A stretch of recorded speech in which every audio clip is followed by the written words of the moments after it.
Welcome to the Turkey Hunter Podcast with me, your host, Andy Galliano. In this podcast, I share with turkey hunters just like you how to have more turkeys on your hunting property and how to have more successful turkey hunts. I teach you how to do this with tips and interviews with turkey hunting pros, wildlife management tips, and entertaining turkey hunting stories. Tune in weekly as I share proven and simple strategies to help you have more success this turkey season. Make sure to head over to www.iamturkeyhunting.com to subscribe to receive free turkey hunting tips, tactics, strategies, and product reviews. Also, please visit and like my Facebook fan page. Go to Facebook and search I Am Turkey Hunting, and also feel free to post your turkey hunting photos from this past season and let us know where and when you killed your bird. For all of you Twitter users out there, please follow me on Twitter, where my handle is @TurkeyHitman, and I will be sure to follow you back. And now, for this week's show. Hello, and welcome back to this week's episode of the Turkey Hunter Podcast. You are listening to episode number 147, one of my favorite episodes. And I am your host, and the guy who caught his first largemouth bass of 2017 this past weekend. Yep, this is the first weekend I actually got on the water, and I caught the first bass of the year, put him in the live well because I was planning on catching 4 or 5 or 6 to clean for dinner. It started thundering and lightning, and being in an aluminum boat on the water is never a good place to be when that starts to happen. So in my haste to get out of the boat and out of the water, I pulled into my boathouse, parked the boat, and promptly left the bass in the live well. Loaded all of my stuff in the truck, and on my way home, realized what I'd done. So I called one of my neighbors and asked him to get the bass out of the live well for me. Hopefully he did that, and hopefully when I get back there next weekend, because it will not be this weekend, the live well won't be polluted with a boiled, rotten, stinking, dead bass.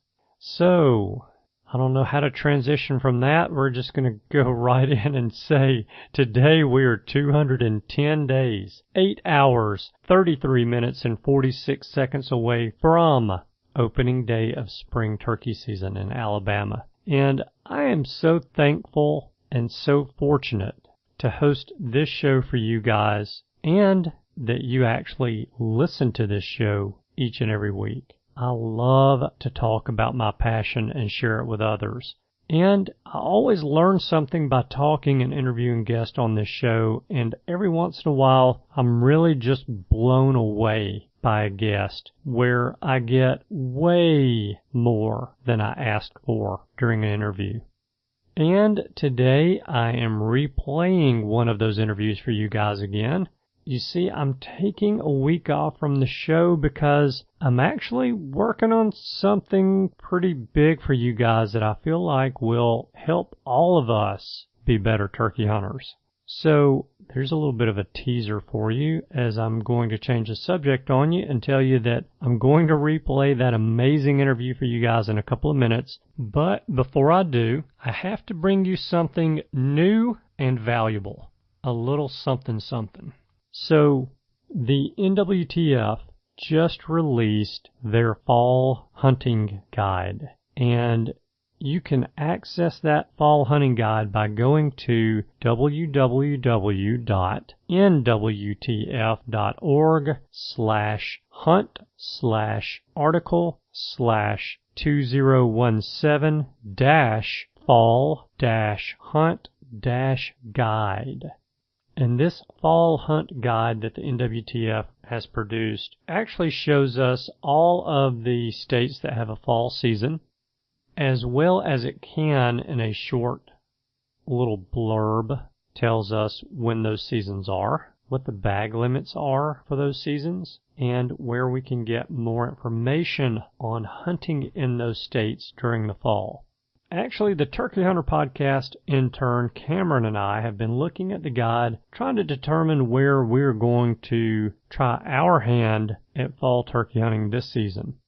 States mentioned so far are West Virginia, Wisconsin, and Michigan. But no definite plans been made yet, and we'll be getting serious about that trip very soon. That's something that we just kind of threw out at one another, or really Cameron kind of threw that out at me about 3 weeks ago. But I just really haven't had any time to research what state I want to go to. Cameron is actually open to going pretty much anywhere because the only 2 states that he's killed turkeys in are Alabama and Tennessee. So he's trying to mark a few states off of his list, and he's got a lot more of them available than I do. So I've got to get serious, pick out a state or 2, and then he and I will research to see where we're going to go from there. So go check out the Fall Hunt Guide on the NWTF site and start planning your fall out-of-state hunt now. And if that URL was too long for you, I am sure that Google can find it for you quite easily. I would imagine if you search 2017 Fall Hunt Guide NWTF, Google will probably pull up the page for that site pretty quickly and easily for you.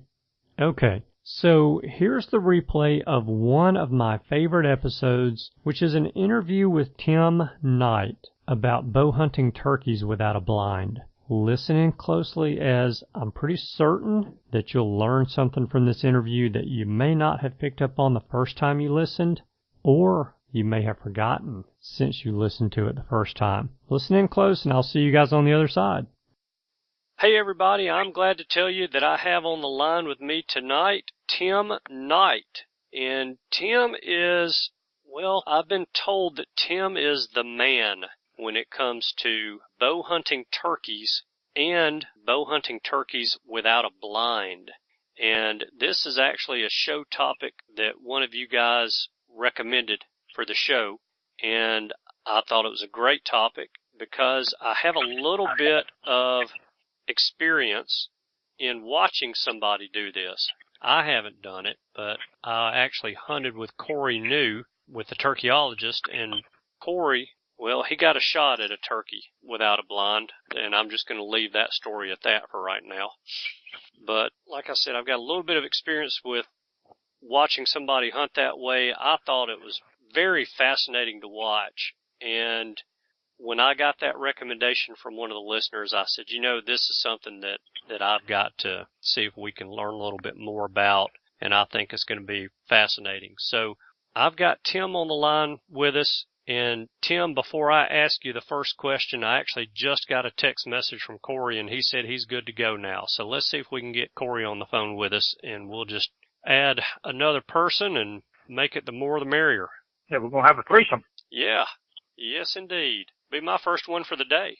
Hey, all right. All right. Yeah. Hopefully I won't lose you. Let me get him brought in here. If I do, I'll have to call you back, and Okay. we'll see if we can get this thing going here.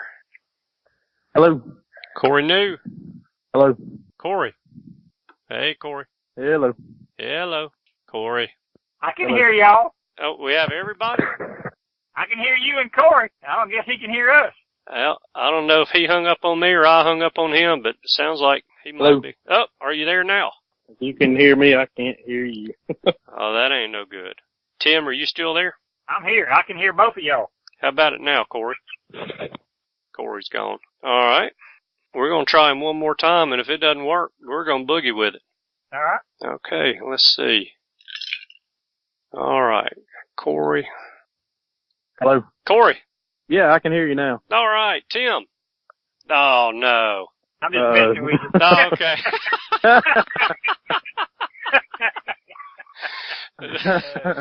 Don't do that to me. I'm gonna do that. You know I've had issues tonight. He went from a threesome to a twosome real quick. I did. Threesome to a twosome to me going To solo, and now it looks like we're back. So good deal, Corey. What's going on? Not too much. I was getting the youngin' in bed, and I'm doing a little last-minute packing before I head to Arkansas tomorrow. All For a right. little last-ditch duck hunting trip. You gonna shoot some ducks with a bow? I doubt it. I'm not quite that good yet. Tim might be able to do that, but It gives a new meaning to the term overyear out there in the duck blind, I can tell you that. Like we used to do in the yard when we were kids, shoot it straight up in the air and run like fire ants. Oh, yeah. Yeah. I thought me and my brothers were the only ones dumb enough to do that, but it doesn't sound like it. No. Yeah. All I think right. it's a southern thing. Yeah. Fantastic. Well, Corey, I've got questions lined up for Tim, and anytime you want to join in and throw your 2 cents in, please do. Or if you have a question for Tim that you want to ask that you think people want to hear, jump in and go. I mean, we're going to wing it to some extent. Sounds good. All right. So I've already done my intro, and then you interrupted me with your text message saying that you were ready to go. So my first question is, Tim, how are you and where are you? I am actually sitting in my truck in my yard talking to you on the cell phone here in Dublin, Georgia. Well, then that either tells me that you got kicked out of the house or you get better cell service outside. I do, because I've got a brand new metal roof on my house that I've had a little over a year now, and my cell phone does not pick up well in the house anymore because of the metal roof. So yeah. I didn't want to sound like just right at the McDonald's. So that's right. I think we're all familiar with that. That's about every other cell phone conversation I have, I believe. Well, tell us a little bit about yourself and how you got into turkey hunting. Oh, Lord. I started turkey hunting back in the early 80s. Of course, I was like everybody else. I was a pretty young fellow back then. I just decided around the mid-80s that I wanted to, when I became a full-time bow hunter, that I wanted to try to kill a turkey gobbler with a bow. Mm-hmm. And I had a wise old turkey hunter back then that really just said something to me that just lit a fire under me, because I'm the type person that if you tell me I can't do something within legal means now, I'll break my neck to prove you wrong. And I had this wise old turkey hunter that had quite a few gun kills under his belt told me I was wasting my time trying to kill a wild turkey gobbler with a bow. Couldn't be done. Mm-hmm. So that's really what lit the fire under me. And I'll be perfectly honest with you, to start with, I struggled for several years, but once I learned how to kill them, it gets a whole lot easier every one you kill. I know that's hard to say, but as of last year, I've been fortunate enough in the southeast, I've killed 84 eastern gobblers with a bow and no blind in my hunting career. Wow. That's amazing. There are a lot of people that haven't killed 84 turkeys in their lifetime and won't because they hunt in a state that allows them to kill one turkey a year, and they're not going to go out of state to kill any more. And, I'm not saying there's anything wrong with that by any means, but 84 turkeys with a bow is strong. Corey, how many do you think you've killed with a bow? With a bow, 7. I can tell you exactly how many I've killed, 7 with a bow. But I will tell you this, since I became friends with Tim and he's kind of mentored me a little bit, I killed 4 of them last year. And how many did you miss last year? Oh, we won't get into that. No, I actually missed 2 last year with my bow. One was hunter error, one was barbed wire fence error. Yeah. Well, that's very impressive, Tim. I mean, just to kill 84 turkeys, period, is impressive. So you said it gets a little bit easier every time. Why is that, do you think? And what is it about it that gets easier? It's a learning curve. It's the more opportunities you have, the more your confidence, especially when you kill that first one, you prove to yourself, well, it's not impossible. It can be done. And it's just like anything else you do. It's once you learn, it's like catching the first ball. You say, hey, I can catch that thing. And it's just repetitious and being able to be out in the woods and just not making the same mistakes. That's, you learn from your mistakes, and that's no more true than in bow hunting turkeys than anything. I got a book that's about 1/4 of an inch thick with, man, that worked really good. Let's do that again. And it's about 5 feet thick on the other side. That didn't work. Don't ever do that again. Yeah, you need a couple people to help you carry that one, don't you? Oh, absolutely. Yeah. Mm-hmm. Yeah. I can repeat a quote from one of the greatest sportsmen to ever come out of Alabama, and that was Mr. Ben Rogers Lee, who I had the opportunity to meet many, many years ago in the late 80s. And he had a young whippersnapper with him who's a good friend of mine, as Mr. Terry Rahm. Mm-hmm. But anyway, Ben had a saying that any old Indian can kill a deer with a bow, but it takes a chief to kill a turkey. Yeah. And that is a fact right there. We've kind of got a little joke thing going around. You know, if you're a gun hunter and you've never tried bow hunting turkeys, I'll call you a squaw. You know, you don't get my respect of chief status until you kill a turkey with a bow without a blind. But now I render that the highest of respect if you do that, because you've accomplished the hardest feat there is to do in the hunting world, in my opinion. Right. Yeah, that's beating the eyesight If of it was turkey. if it was easy, everybody would do it. No question. You know, I mean, they've got guns now that, you know, and I'm not going to, I hope I don't offend anybody or chap anybody with this, but, you know, in my opinion, if you got a shotgun that kills a turkey at 60 yards, you really didn't call him up. You just got him close enough to kill, you know, with a 60-yard weapon. Mm-hmm. You get one up there spitting and drumming at 12 yards and he's on, like me, I'm left-handed, so if he comes up on my left side, I mean, I've actually had him step across my legs before. I've had them that close to me. I could see the daylight through their beak hole. You know. Yeah. But we'll talk about that in a little bit. You know, how you need to camouflage yourself up to bow hunt turkeys. Right. Yeah, and obviously that's an important part of it. Yeah. So I want you to know that you're talking to a squaw, and But we make you a chief. That'll be our project for this year. There is nothing you can do, and there's nothing you can say that will offend me. So all the gloves are. Well, Tim, I went hunting with Andy in Alabama last year, Tim, and when I told him that me and Jim were bringing bows, he kind of, you know, you could tell he was questioning our sanity at that point. Corey, I still question your sanity. Well, what you were saying, Tim, about having a turkey 7 yards from you spitting and drumming, that's exactly what we had when Corey came and hunted with me, Corey and Jim. And I've still got that picture on my phone that I took of the viewfinder when Jim played that video back of that gobbler right there. How far you think he was, Corey? Yeah, I mean, he was 7 to 10 yards, definitely. And to have him that close and see him and he was locked up in full strut. And he was not coming out of strut, and he was not turning. He was not walking. He was trying to separate that Jake gobbler. Yeah, he was standing between that.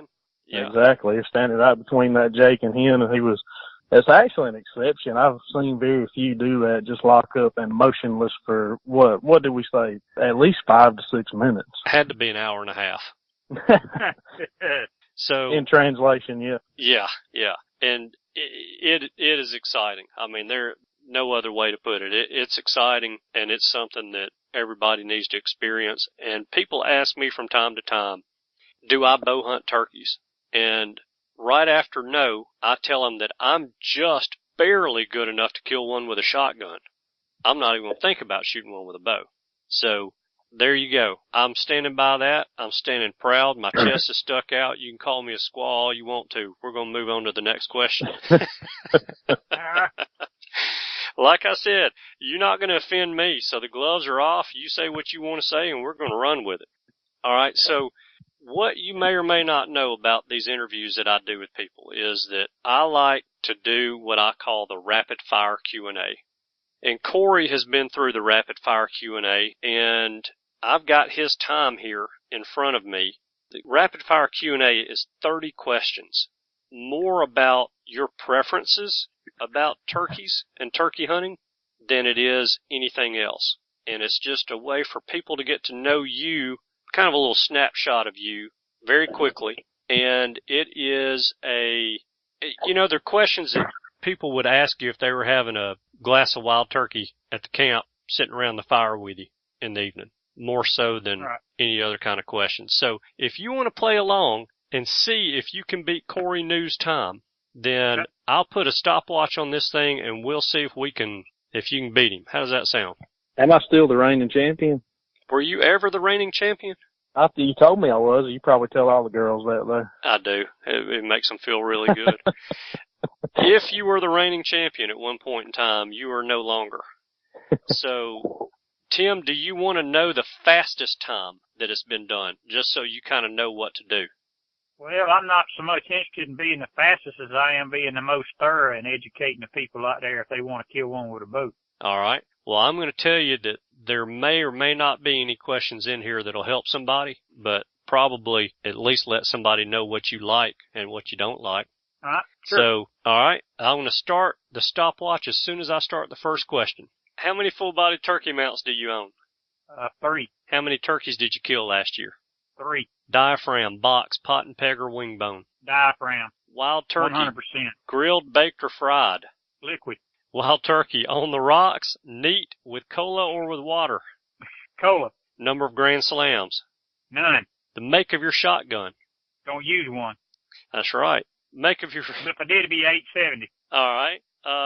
Then hang on, I'm going to pause this because the make of your bow? PSE Carbonaire. Okay. Then that takes care of the... What's the make of your favorite arrow? Gold tip. All right. AKA Radial X-Weave X1 Blackout by Redhead at Bass Pro Shops. Okay. Have you ever killed a bearded hen? No, not legal in Georgia. Have you ever killed a jake? Yes. 10-minute successful hunt on a 2-year-old bird or a 4-hour-long hunt on a 4-year-old with a clean miss? 10-minute dead 2-year-old. I like them when they gobble. Favorite camo pattern? Real treat. Wild turkey legs for dinner or for the dog?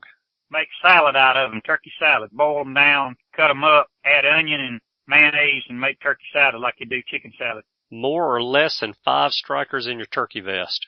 None. Use nothing but diaphragms. 30-mile-per-hour winds blowing at home the last day of turkey season. Are you hunting or sleeping in? I'm hunting. Love to hunt in the wind. Turkeys go to fields when it's windy where it's wide open because they can't hear in the woods and the predators can get them, and they know that. They go to where there's a visual place. Love hunting in high wind, and I'll be in a field. All right. State you killed your first turkey in? Georgia. State you killed your last turkey in? Georgia. Sit in a blind for 4 hours and squeeze the trigger or the release, or run and gun for 1 hour and not shoot? Don't use a blind. That's for squaws. There you go. Rio, well, you hadn't killed a grand slam, so we're going to skip through the Rios or Osceolas, Easterns and the Americans. All right. Let's see. We got a bunch of questions about shotguns on here, so we're going to skip over these. What's the weight of your broadhead for turkey hunting? 100 grains. Okay. Fields turkeys or woods turkeys? Either one. I can kill them both. You shoot a release or with a release or not? Yes, release. Okay. Peep sight or no peep sight? No peep. Shoot a rifle bar type sight. Okay. Rubber boots, leather boots, or snake boots? Rubber boots, combination with snake boots and lacrosse brand. You roost a bird this afternoon and it's pouring rain at daylight. Are you hunting in the morning? No. All right. Your favorite place you've ever hunted? Well, it's got several, but my favorite place is Lawrence County, Georgia. All right.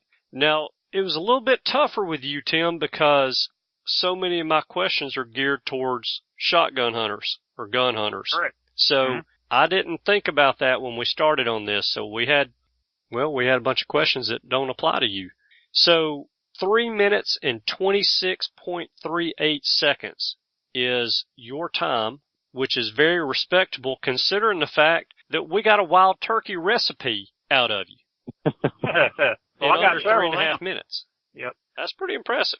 So, just in case you're wondering, Corey News Times, 3 minutes and 4 seconds, which is not bad. The fastest time anybody's done it in is 2 minutes and 5 seconds.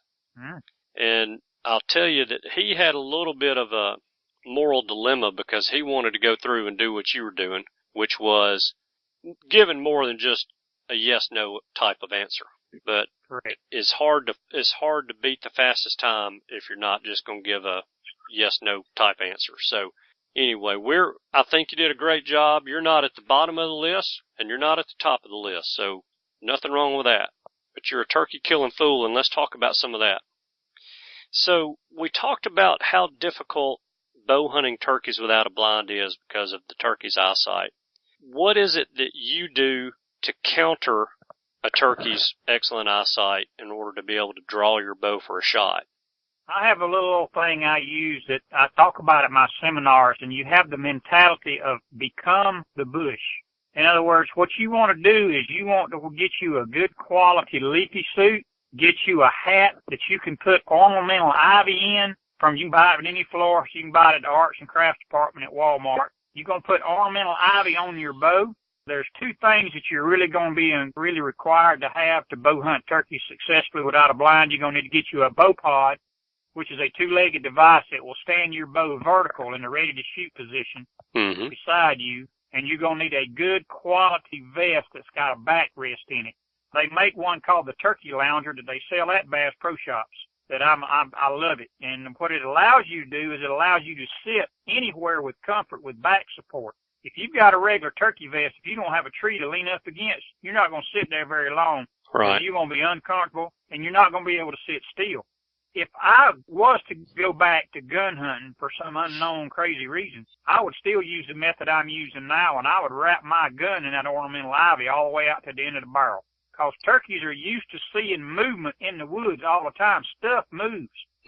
But if you need to come off as natural movement, so if you're sitting there dressed up like a bush with ornamental ivy in your hat and on your bow, you can get away with a tremendous amount of movement. Sure, the turkey's going to look at you, but he doesn't detect you as a threat like he would if you were sitting out on the front of a tree, silhouetted, with a long barrel gun you're fixing to try to quick draw and swing on him and shoot him with. He'll pick you off real quick like that.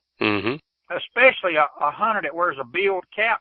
My brother served 2 tours in Vietnam, and that's one thing you would not wear in the jungle is a bill-type cap. You wore a boonie cap, which had a short brim all the way around it with an elastic band that you would put jungle foliage in, so the snipers couldn't pick you off when you turned your head. Right. That's a fact. So that's what I'm saying. If you'll get that ornamental ivy and put it on your bow, get you a good quality backrest where you can sit anywhere with comfort, whether you sit behind a tree, which I like to do, or you can sit in a fence row, you can sit in planted pines, in a briar thicket, in a ditch, anywhere you can sit with just a little bit of cover around you or in front of you, you can sit in comfort with that backrest vest. I mean, that's just you got to have it. Right. You need to learn how to use a diaphragm really well because you need both hands free to bow hunt. That's imperative. You know. The next most important thing on your list, I'd leave every hen decoy I had at home and just carry a gobbler decoy. Okay. And the reason being is, in the springtime, turkeys are very territorial. They will absolutely not tolerate competition in their area. You can have 20, let me put this in layman's terms. Let's just say that you're the sheik from Iran, and you're laid up at your house with about 10 or 12 of them pretty little ladies over there in Iran. And you got one hen calls you from the other side of town, won't know if you can come to her house. Well, you kind of busy. You ain't got time to tend to one hen because you got about 6 or 7 around you. You already got 10 to. You know, I call this. I like to use this little story, not to rattle on, but I call this little story the jealousy factor because that's what you're doing. Is when you use a gobbler decoy, you're actually infringing on that gobbler's territory, and he will not tolerate it, not one bit. And men are the same way.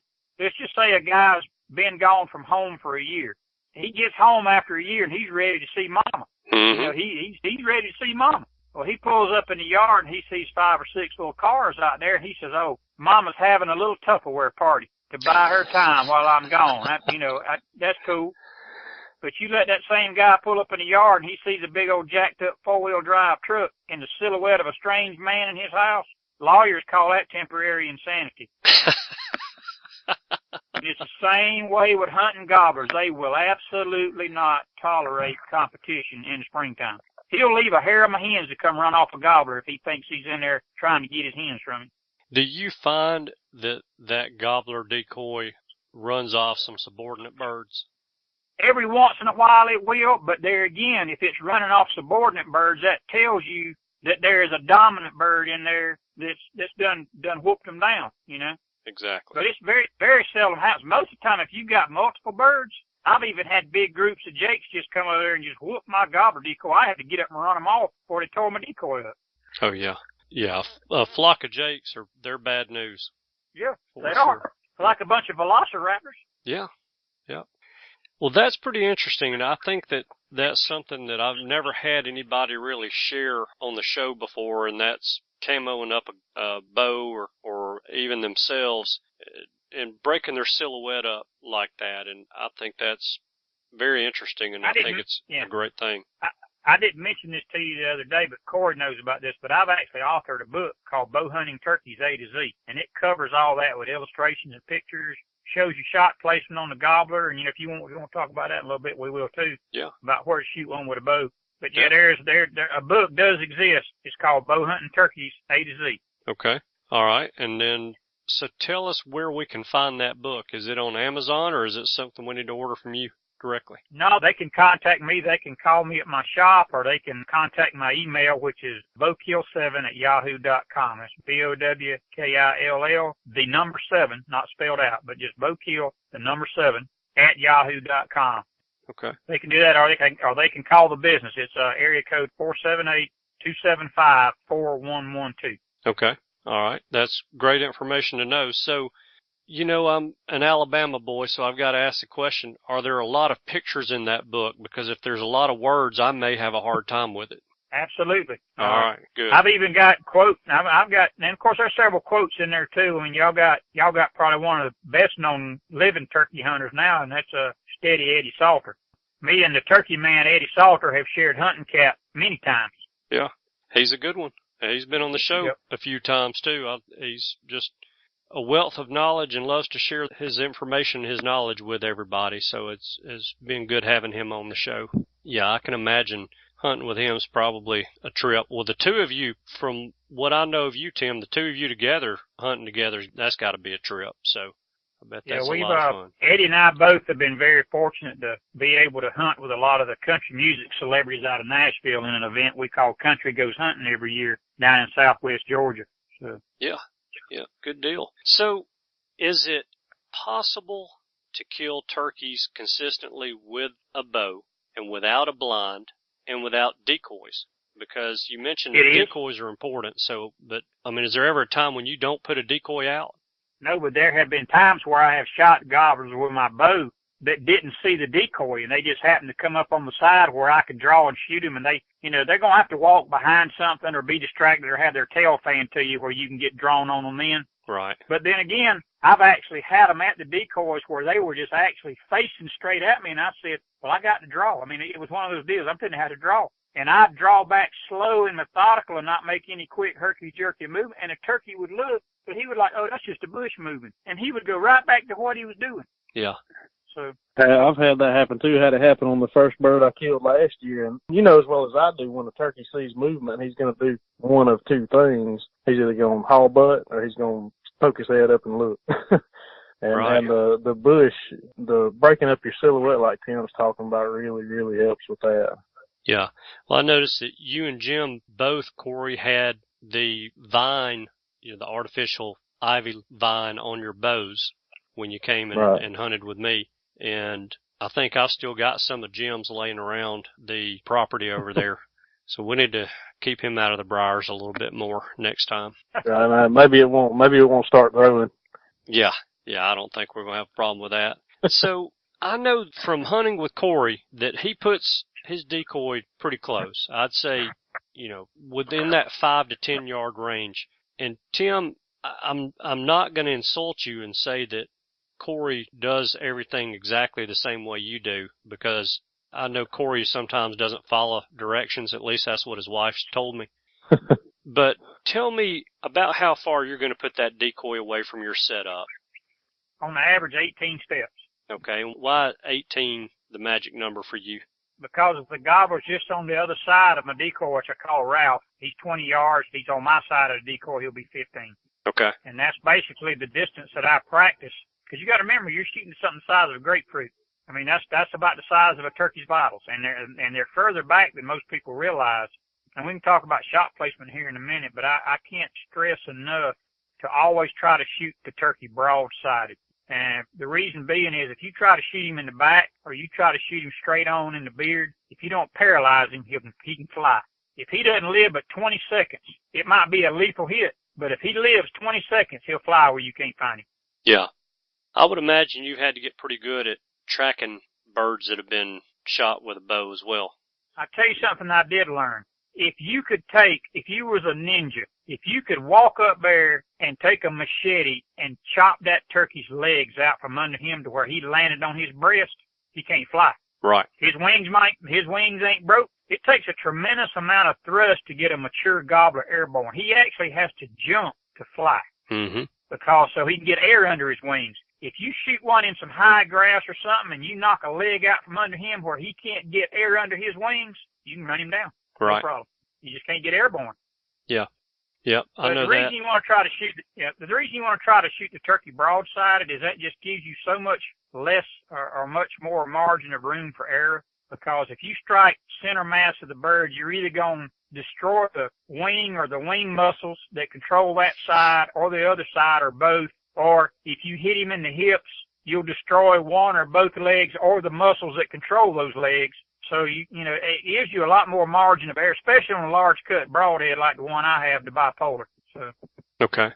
I think on some of the videos that I've seen of people bow hunting turkeys, they'll take a shot at one with the rear end facing them, or take a shot at one that's head on facing them. And I think what you said makes a lot of sense. You've got a much bigger, I guess, it's not really a kill zone, but at least a way to immobilize a bird. You got a much bigger target area because you got the wing, those muscles that control the wing, and you got the legs as well as the vitals to take out. So that makes a lot of sense. So you've mentioned a little bit about your bow setup, but tell us a little bit more about that, kind of your draw weight that you've got set up on your bow, and tell us a little bit about the broadheads that you're using, because you've got, I'm going to let you tell it. You're going to tell it better than I could even introduce it. I personally shoot 50 pounds on my turkey bow. Okay. But I would tell anybody, whatever you can sit flat of your butt, and draw your bow straight back to your face without having to raise your bow arm to get leverage to draw it, you'll be fine. Okay. But that's a good rule of thumb. Now, sitting flat of your butt with your legs straight out in front of you is even different than sitting in a chair trying to draw a bow straight, and you need to be able to draw slow and methodical. All right. So 50 pounds is what you shoot. What do you think would be and I know that you can dial a bow down to 15 pounds and kill something 2 feet from you, but what would you say would be the minimum weight that somebody would want to have on their bow to I think Georgia's minimum weight to hunt big game is 40 pounds. Okay. But in 40 pounds is plenty. It'll provide plenty enough energy with at least a 300 grain arrow. That's plenty enough. It doesn't take a lot of kinetic energy to kill a turkey. I mean, he's not a real tough bird, but he's actually, when you consider the wings and the thickness of the feathers and the heaviness of that bony breastplate in a turkey, he can be a pretty tough fella. I mean, he really is. Yeah. So talk to us about your broadheads, because you said you shoot a bipolar broadhead, and from what I understand, you're pretty familiar with the bipolar broadhead. Yeah. Just to give you a little history about it, I was the paid pro staffer with the Muzzy Broadhead Company for many, many, many years. Uh-huh. And Muzzy was always adamant about not ever building an expandable broadhead. And the biggest head they had only cut 1/8 of an inch. It was a 4-bladed head, so you really had to be accurate. You didn't have any margin of error. In fact, years ago, before I developed the bipolar, I would actually tie a treble hook with dental floss behind my broadhead so it would hang the arrow in the bird. So if I did make a marginal hit, the arrow would be hung in the bird to where it would render him incapable of flight. Right. If I kept him on the ground, I could run him down. But anyway, I was developing this broadhead behind the scenes for Muzzy, so they would have a product they could sell in the spring, because their spring sales were basically non-existent, except for a few people that were going to shoot bears. Okay. Yeah. And all these other expandable broadhead companies were just eating their lunch, and I'm like, well, I'll build one and present it to them, and we'll go from there. So that's really how the bipolar got started. But as luck would have it, about the time I finished my R&D, and I had killed several turkeys with the prototype and had the video footage, well, Muzzy got sold to Faradyne Corporation, which owns another broadhead company. So I just decided to keep it for myself, because it was going to be in direct conflict and competition with the company that bought Muzzy, because they had an expandable broadhead. Right. But anyway, I did my R&D, but just come to find out, this thing, it's a hybrid head. It cuts 1 1/8 inch fixed all the time, and it's a 2 1/8 inch expanded also.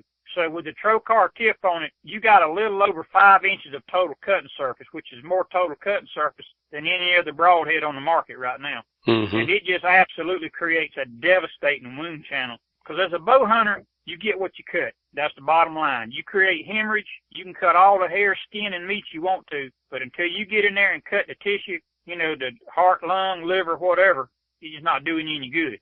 Right. So, but believe it or not, come to find out, this broadhead turned out to be devastating on anything you shoot with, not just a turkey bird. Yeah, it is. I saw a video of 2 deer that Corey killed with it last year, or I should say I saw the videos of 2 of the deer that Corey killed last year with using that broadhead, and to see blood pour out of a deer that's been shot that's 35, 40 yards away with a bow, and you're seeing that blood pour out from a GoPro camera, which doesn't zoom. My first question to Corey was, what kind of broadhead are you shooting? Because it blew me away just seeing the damage that broadhead caused. What's that? I was saying I got a lot of that same question because of that video. What in the world did you shoot that deer with? Oh yeah, it's unreal. It really is. So, that's an example of that was I'll admit it, that was a marginal shot. Whether he jumped or whether I was off a little bit, it was in the front of the shoulder. And I've shot deer like that and seen a bunch of deer shot like that ran away with that ear in them, and you never saw them again. Right. And tell everybody how far that deer ran, Corey. About 0. However tall he was. That's exactly however tall right. he was and how far he went. Yeah. Exactly. I tell that same thing to my dad.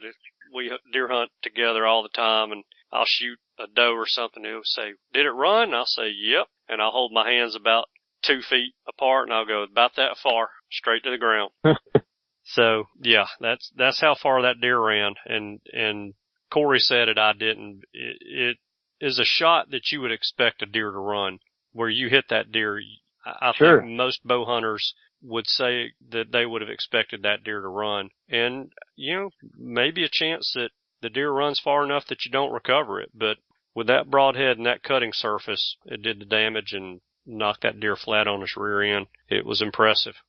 Well, I'll step out on a limb and say this. It's not a cure-all. You can't shoot one in the kneecap with it and expect to find him. Right. But if you center mass that deer with that broadhead anywhere forward at a diaphragm, you're going to put him in the truck. Ain't no doubt about it. The amount of tissue damage it does, just like even there is not a broadhead out there, if it's sharp and you make a perfect shot, it will kill the animal. Mm-hmm. It's the marginal hits that get you, but there again, the quicker and the more tissue damage you can do, especially in the lung, heart, and liver area. I mean, when you knock a hole that's basically 5 inches total in cutting surface through both lungs, his lungs collapse so quick, it's basically just like poleaxing them. I mean, they can't function. You're either going to hear him fall or see him fall, one of the two. Right. And I did something that a lot of broadhead companies do not do. I'm sure you're familiar with a ballistics gel test. Yes. That is fine for bullets. It ain't worth the paper it's written on for an archery, for a bow, or a broadhead. And here's the reason. I'm a taxidermist by trade. And if you look at an animal's body cavity, you basically have hair, skin, meat, and bone, whether it be shoulder or rib or whatever, which is dense tissue. Then you have basically a hollow body cavity with soft tissue that doesn't have near the density nor near the resistance. Right. And then going out the other side, you've got it just backwards. You've got meat, bone, skin, hair, which is resistance again. So follow along with me here. You got resistance, not much resistance, and resistance again. Well, like I mentioned earlier, you can cut all the hair and skin and meat and bone you want to, but if you don't cut those vitals, you're not putting that animal in the truck. Mm-hmm. And when I did my R&D at the house, I would hang turkey carcasses, hog carcasses, and deer carcasses from a tree by their hind legs, and I would walk around them and shoot them from every possible angle and ask myself the question, okay, what if I hit him here? Okay, what if I hit him here? And I'll step out on a limb again here. If you've got a broadhead that will shoot through the shield of a mature boar hog. It'll kill anything that walks on this planet, including an elephant. Not going to doubt you on that one. There are a lot of bullet cartridges that won't penetrate the shield of a boar hog because as they mushroom, it hinders their penetration. And here's a little quick test you can do, and we share this with the listeners. You go home and get you a 5-gallon plastic bucket and you fill it full of dirt. You don't have a gun in your house unless you're shooting a steel-jacketed 40 caliber bullet that will penetrate that bucket both sides. I'll walk up there with a 50-pound bow with a bipolar broadhead, and I'll shoot through both sides of that bucket. Not a problem. Wow. And our broadhead will survive an inline strike with a steel drum, and you can watch that on YouTube. You can get on YouTube and type in bipolar broadheads.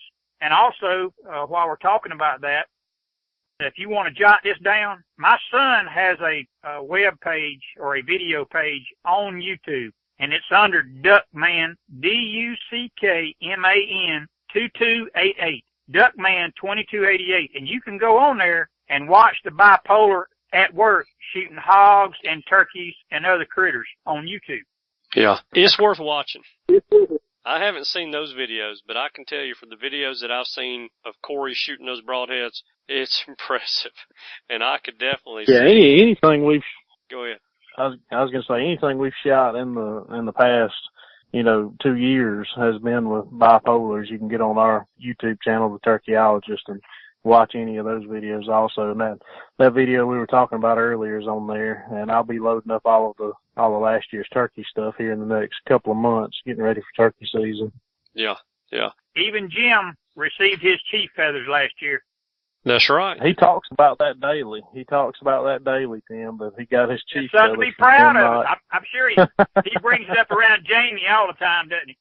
Oh, yeah. Yeah. There's no ribbon going on between those two, is there? Poor Jamie, he's still back in camp grinding corn while the chiefs are out hunting for the next meal. That's right.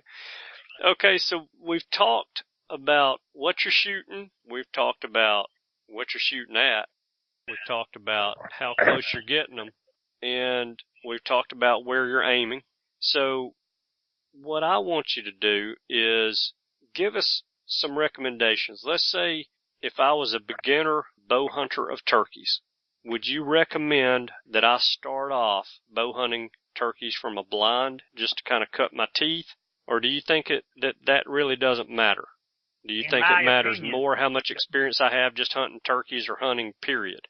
Just basically hunting, period. Just trust your instincts. And you got to consider this. When you sit in a blind, you're sitting down and deer hunting turkey. If that turkey does not come to where you're sitting, oh well. Right. But if you're not in a blind, you can get up and go after him. And you can circle him and get ahead of him. And that to me, if I was just sitting in a blind all day, that would bore me out of my gourd. Especially if there's a turkey gobbling down there and won't come. He's henned up or he's moving away from me. And if you're in a blind, what's the guy going to do? He's looking at his watch. Man, I got to be at work in an hour. If I could just run around there and get in front of him and set up, I might be able to kill him because he ain't coming here today. Right. That's my 2 cents. Yeah. All right. That is, I think that's good information. I mean, I'm the same way, and there are a lot of people that listen to this show who hunt from blinds because they want to. And there's a lot of people that listen to this show that hunt from blinds primarily because they have to, because they're hunting agricultural areas with very, very little timber or cover to move around in. And I think that's fine and dandy. There are people who just can't get around like they could 40 or 50 years ago, or maybe they've got a disability that keeps them from being able to get around, and so they use blinds to hunt because of that. There's exceptions to every rule. Right. I want to mention this too. I've heard a few guys say, if a turkey doesn't gobble or strut and show out and display, I don't care about killing him. Well, I want to tell you for a fact, a turkey that gobbles tastes exactly like one that don't say a word. They taste just the same fried in grease. And you've got some gobblers out there that are smart, whether they've been boogered or they've been shot with a gun before. They don't gobble much or may not gobble at all. Don't let gobbling get in your head to the point that you forget your woodsmanship. If there are tracks and strut marks and droppings and sign in an area, if you've got enough patience and you can cluck and purr or just cluck, and you can sit there all day, you'll be amazed at how many turkeys you'll kill. Patience kills more turkeys than anything. And most turkeys are not vocal in the afternoons. They just show up. Right. But there again, that one that just showed up and ain't said a word is going to taste exactly the same as the one that gobbles his absolute brains out. So it's called turkey hunting, not turkey calling. You know what I'm saying? Oh, yeah. I have this conversation with guys all the time that talk about, if I didn't call him up, I don't care about shooting him off if he didn't gobble. And I'll say, do you deer hunt? Man, I love to deer hunt. I said, okay, the next time that you don't rattle or grunt that big buck up, if he just happens to walk by you, don't shoot him. That's it's the exactly same right. principle. It's the same way to look at it. You're hunting. If he shows out and gobbles and struts and drums, all the better. Yeah. But he'll look just as pretty on the wall, and he'll taste just the same.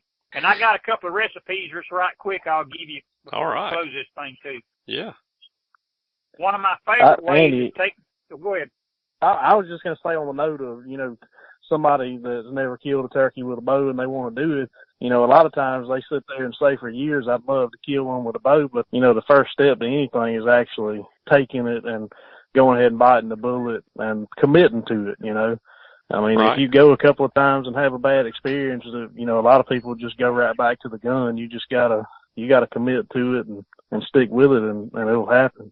Yeah. And I think that's turkey hunting there. in a nutshell right there. Absolutely. Yeah.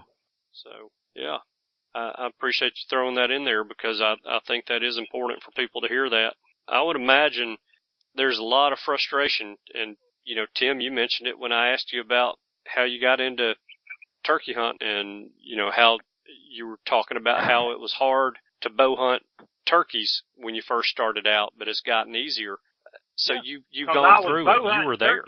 I was bow hunting turkey with a gun hunter's mentality, and that didn't work. Right. You got to bow hunt turkeys with and I'm going to say this now, it would not be fair for me to gun hunt turkeys now because I have learned so much bow hunting. It just wouldn't be fair. Not for me. There would be absolutely no competition for me to go out there and kill turkeys with a gun anymore. Just wouldn't. Yeah. Just from what I've learned from bow hunting, Yeah. It's like I was talking to you earlier. You get a turkey 35 or 40 yards, you can kill him with a shotgun with a 2 3/4 inch shell. I've killed every turkey I ever killed in my life with a gun with a 28-inch Remington 870 modified slick barrel with 2 3/4 inch high brass number 6 copper plated before I even come out with 3-inch shells. Yeah. So. Yeah. But there again, when you're bow hunting, when he gets 30 yards, your hunt just got started good. Well, I'll tell you, when he gets 30 yards from me, he's either running the other direction because there's some thunder going off in his ear, or he's about to be folded up and put in the back of my turkey vest. I was fixing to say, now don't lie, Andy. You don't let him get to 30 yards. You're right. You're right. I was forced when you and I hunted together and you were hunting with that bow.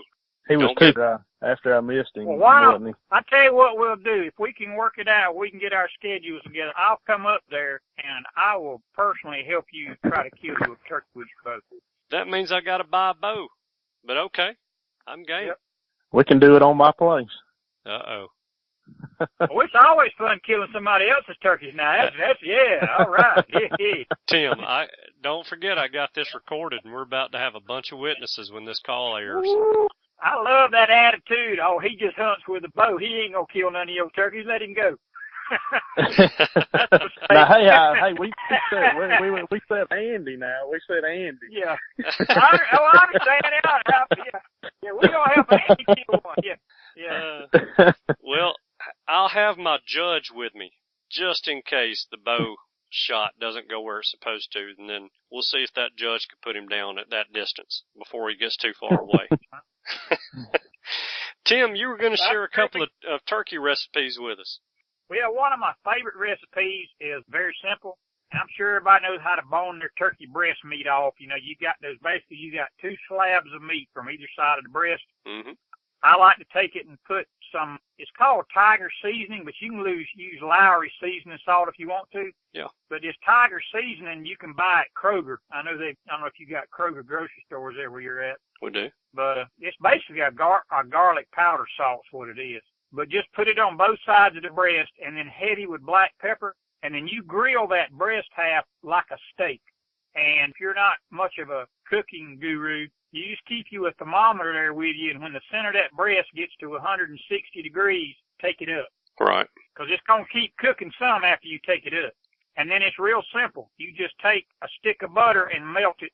And then you add a little garlic powder to that melted butter to make a garlic butter dip. Mm-hmm. And take an electric knife and you just slice that turkey breast paper thin. And then you dip that turkey breast into that garlic butter dip. Man, it is some kind of good. Wow. And then the other way is you take the turkey breast and you cut it up like chicken fingers. Give it Lowry seasoning, salt for seasoning, heavy with black pepper. Take you some eggs and whip them up and dip that meat in raw egg and flour and fry it. Mm-hmm. And you can, once you do that now, you've got a choice. If you like mild wing sauce or teriyaki sauce or whatever, if you want to, you can actually put the turkey fingers in a Ziploc bag with some of that sauce and toss them and then serve that with ranch dressing. That's another great way to cook turkey breast, other than just conventionally frying it. Right. Yeah, I've never heard of anybody buffaloing them, but that definitely would make sense. I've never tried it. It would be a great idea. You're making me hungry. Yeah, me too. I love them in the teriyaki. That's my favorite. Now, I like the mild wing, but I love the teriyaki. That's my favorite, with ranch dressing to dip them in. That does sound good. I might have to try that. All right, so I want to hear a story from each of you, and I want you to tell us the story of your most recent turkey kill, your last turkey kill, and one or two of the things that made that particular hunt a success for you. And I don't care who goes first, but I want to hear a story from each of you, because every story of a successful or unsuccessful turkey hunt is a learning opportunity, and I want everybody that's listening to this show to be able to learn as much as they can. So somebody go. You go first, Ford, but I've got an awesome story to tell from last year. Well, last year I went hunting at one of my hunting clubs, and I actually called up a hen to the decoys, and she came around and was pecking at I had those Dave Smith, the submissive hen out. She started pecking at the head, and I was calling to her, and she started cutting and calling. Excuse me, I got something in my throat. Three birds started gobbling behind me, and I was in a wide open pine stand. Pine trees probably, I'd say 10 to 12 inches in diameter. And they started coming behind me, and like Tim was talking about earlier, breaking up your silhouette with the fake ivy and stuff, that really helped then, because when they came up behind me, I was wide open. I had nothing between me and them, and they literally came within 5 to 6 yards of me, spitting and drumming, gobbling, carrying on, and that probably went on for literally 10 minutes before they came around to the decoy. Actually, I shot one, and I shot him just a little bit forward. He was actually standing on top of my Jake decoy bleeding, and I knocked another arrow, shot another one, made a perfect shot, and then the one that I shot first jumped on the dead one. I finished him off with another arrow, so I actually doubled up without a blind, and that's probably my most memorable time in the turkey woods. You shot 3 arrows at 2 turkeys and probably was never spotted. No, never spotted. They had no clue I was there. Now, the third one, he kind of realized to get out of Dodge there pretty quick after about the second arrow. Yeah. He knew that he was at the wrong place at the wrong time. Exactly. So what do you think are the 1 or 2 things that made that hunt a success for you? Well, no doubt the 2 things that made that hunt a success was the fake ivy breaking up the silhouette because I was in the wide open. Mm-hmm. And number 2, the Jake decoy and the decoy setup, because it took all of their attention, not only the hen, but all 3 gobblers took 100% of their attention away from what was going on. Yeah. That's that temporary insanity thing I was telling you about. Yeah, I love that story. That's hilarious. Well, I saw the video of that hunt too. Of Corey. You showed me that. And then not only did I get to see the video of that hunt, but I got to physically see the crime scene. That's right. We did go over there. There was feathers everywhere, wasn't there? There are feathers everywhere, and you're not lying. It's open in there. Yeah. And the fact that you had those turkeys that close to you and they never knew where you, never paid you any attention whatsoever is amazing. Because I'm going to tell you, if you went out there and called those turkeys into those woods with no decoys up in front of you, you'd do good just to get a turkey even within shotgun range in those woods, because we all know they like to hang up when they don't see something, and those turkeys would have hung up out there. But that's pretty good. Tim, I'm chomping at the bit to hear yours. Well, I hate to do this to you, Andy, but I'm gonna have to leave y'all. I got a ton of stuff to do. My phone's about to die. Corey, thanks for joining us, man. It was always good talking to you. I'll give you a buzz. We need to set up a time to get together and do some hunting this spring. Sounds good to me. Talk to you then. Have a good evening. See you, Corey. All right, Tim, I got to hear this one. Well, I want to share this with the listeners. When I hunt in the afternoons, I'm like most guys. I mean, I'll ride around looking fields to see if I see turkeys. Right. But if you have the ability to do this, and I've done this so many times, it's not even funny. You're better off to drive around the edge of the field and let the turkeys see your truck and run them out of the field. Now, once they leave the field, you run out there and put your stuff out, go park your truck, and go back and set up as quick as you can. Mm-hmm. Because 99.9% of the time, if they see a vehicle and they leave the field, they're going to come back within the hour. True. If they see you trying to sneak around the field as a human being, as a silhouette, and they leave the field, they're probably not going to come back till the next day. True again. So, anyway, but I was going to tell you, I was doing that same thing. I was in Johnson County, Georgia, and I rode into the field, and there was a big gobbler right in the middle of the field. He was out there dusting, actually. It was a plowed field. Well, he stood up and just started trotting out of the field, and I was just riding right down the edge of the field, and he ran across in front of me and went in some short pines, and I just went right on past him. Mm-hmm. I went down to the lower end of the field, stopped, put my stuff out, went on around the other end of the field and parked, ran back up there, set my decoys up, sat down in the bushes, knocked an arrow, put my release on my wrist, and I will never forget it. I mean, I hadn't been there 3 minutes. I looked down. I was going to pick my camera up because most of the time I try to self-video. Mm-hmm. I was fixing to stand my camera up and get it started, and I heard a turkey spit and drum, and I looked up, and this gobbler had already come back in the field and had seen my decoys and was running hard as he could run in a full strut to the decoys. If he hadn't spit and drummed, I probably wouldn't have picked my head up and looked at him. Wow. He'd been in the decoys, but fortunately, there was a little bit of breeze blowing that day, so I just eased my hand over to my bow, hooked my release up, drew back, and by this time, he's in the decoys doing that, holding that head up high over my decoy going, mm-hmm. You know how to do. And as soon as he got broadside, I brought that pin up his leg to the center mass of the body and punched him, and he never took another step. And Wow. That bird had 1.25 inch spurs, a little over 11-inch beard, and he weighed about 21 pounds. He was a fine bird.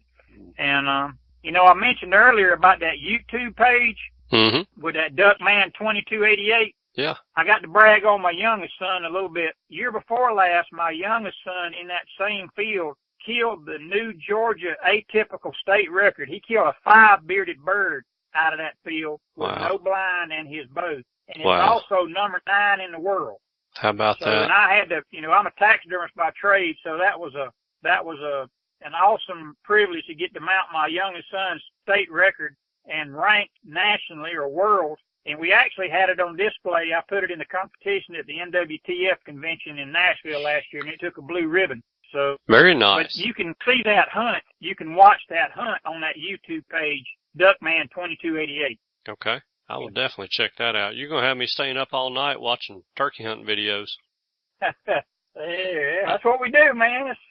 I act like it's a bad thing. Everybody's getting the fever. Yes, indeed. It's coming quick, isn't it? It'll be in before you know it.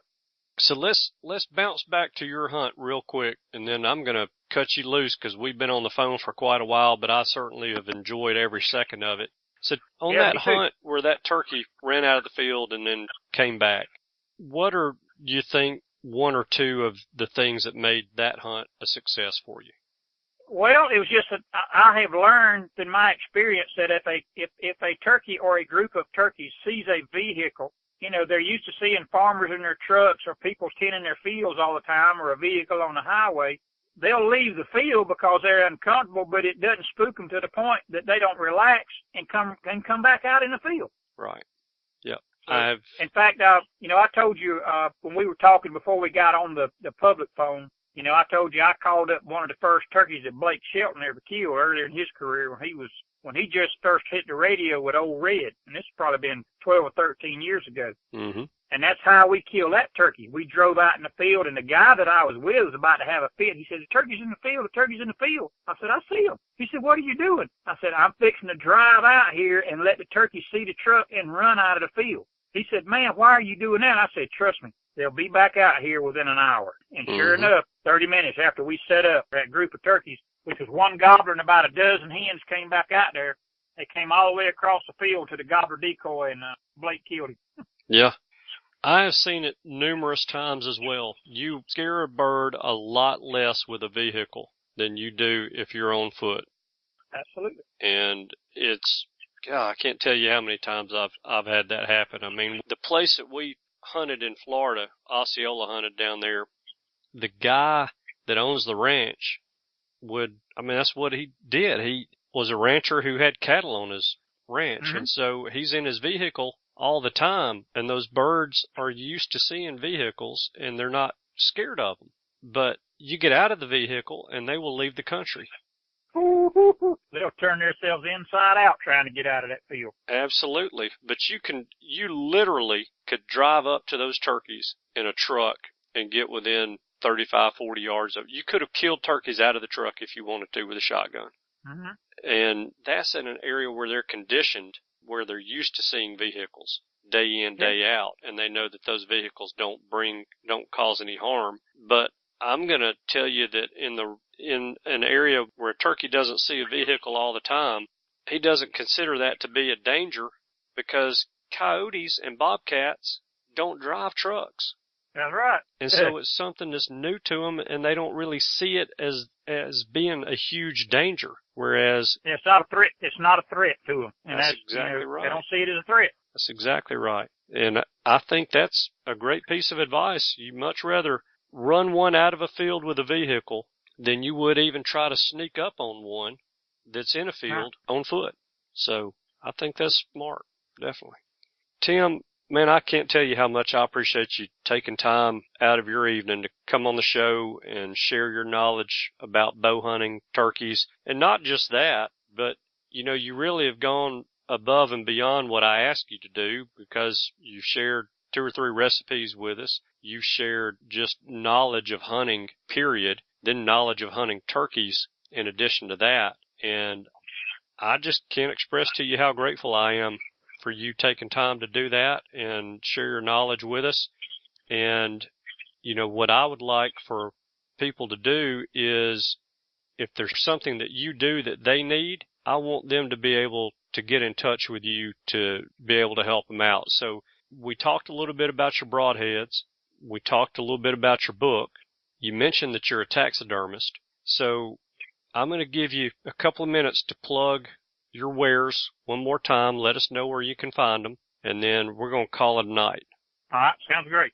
I'll tell you this also, and I don't think I mentioned this to you earlier. I'm actually the in-store pro staffer for the Macon, Georgia Bass Pro Shop store. So I pro staff for Bass Pro, and I will actually be doing bow hunting turkey seminars when they have the Turkey Madness weekend, which will be coming up probably the end of February. So be watching the newspapers and them little flyers. Uh-huh. And anybody that wants to come over, you know, and sit in on the seminar, we'll be covering everything just like the book. Everything on turkeys from A to Z on how to bow hunt turkeys without a blind. Nice. And I do it every year, and I always have basically a standing room on the crowd. So, but as far as, you know, if somebody wants to order a book, they can call the shop, or they can send me an email at bowkill7@yahoo.com. They want to order broadheads, they can go on our website, which is www.bi-polarbroadheads.com. You got to put that dash between the I and the P. Okay. And they can order broadheads from there, or they can call the shop to order the book or broadheads also, and that's area code 478-275-4112. Are you taking new business for your taxidermy work? Oh, yeah. I'll soon be in business full-time, 30 years. I started as a hobbyist when I was a sophomore in high school in 1976, and then I opened for business for the public full-time October of 1988. Wow. That's impressive. Yeah. And you do more than turkeys? Yes, sir. We do. The only thing I don't do is African game, just because it's just aggravating to work with those flint-dried skins when they come in. Yeah. And plus, you have to have an import license to get them. Right.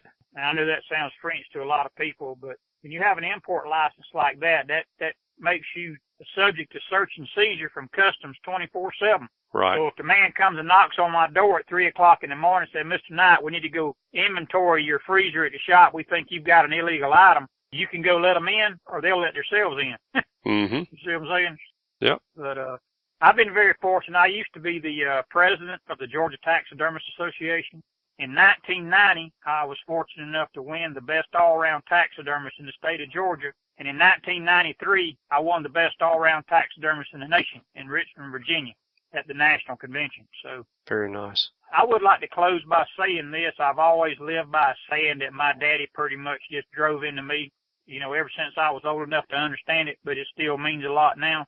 And it's simply this: no matter what you do, success comes before work, only in the dictionary. Yep, I like that. I like that a lot. So are you going to be in Nashville this year for the convention?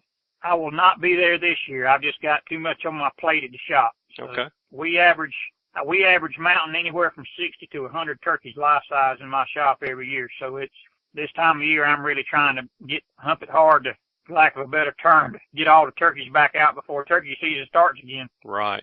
Yeah. Okay. Well, I was going to say, if you were there, I'd hit you up and buy you a warm glass of some wild turkey, but we'll have to do that another time. Maybe me and you and Corey can get together this spring. We can get our schedules together for a turkey hunt. That'd be a lot of fun. Maybe we can get you on with a bow, then we can just go have us a celebratory toddy. Yeah, I like the sound of that. There's nothing about what you just said that I don't like. Yeah. There you go. Tim, thank you very much again. I do greatly appreciate it. I know there's going to be a lot of people to gain a lot of knowledge from listening to this show, and I'd love to get you back on sometime. We'll cover a different subject, or we'll cover this subject again and chat with you, because it's been a great call, and I thank you again. Well, I want to take a chance here too and just give a shout out to all the listeners. Appreciate them for taking time out of their day to listen to these shows, and just, I don't call myself an expert at anything. I have learned this by trial and error, and it's just like anything else. It's like life. If it knocks you down, you got to be willing to get up and dust your britches off and go on again. The only shameful part is if you don't get back up. Right. That's exactly right. Well, thank you much. I hope you enjoy the rest of your evening, and I look forward to talking to you again sometime soon, and definitely trying to hook up with you this spring and get out in the woods with a few turkey calls. Yeah, that sounds great. I look forward to that. Sounds good. Thank you, Tim. All right, buddy. Good talk to you. Good talking to you, too. Goodbye. I hope that you guys enjoyed that interview again. There are so many of these episodes that we can pick up on things that we missed the first time around or just forgot, and this is definitely one of those episodes. All right, so for you premium subscribers, I am working on a very special exclusive episode for you guys for next week, because this week I don't have any exclusive content for you. And during next week's episode of the Turkey Hunter Podcast, I will fill you guys in more on how you can access that premium episode at that point in time. But for this week, I think Tim Knight gave us all the premium content we can handle, so I'm cutting you loose. However, before I do, I've got a favor to ask of you. Can you please share this week's episode via text message using your podcast player's share feature or button with one or two of your turkey hunting buddies? They don't even really have to be turkey hunting buddies. They can just be hunting buddies. But if you'll share that with them, that will make me smile real big. Thank you guys so much for tuning in this week. I know that you have choices. I appreciate you spending your time with us. I hope you have a wonderful week, and I look forward to seeing you again next week. Goodbye. Thanks for tuning in. You were just listening to the Turkey Hunter Podcast. If you enjoyed the show, please go on over to iTunes and leave a 5-star review. And make sure to head over to www.iamturkeyhunting.com to subscribe for free turkey hunting tips, tactics, strategies, and product reviews to help you have a more successful turkey season. And stay tuned for upcoming episodes on hunting afternoon birds, how to film your hunt, and the breeding cycle of hens, as well as some guest interviews. Thanks again for listening. We know your time is valuable, and we appreciate you sharing some of it with us. See you next week.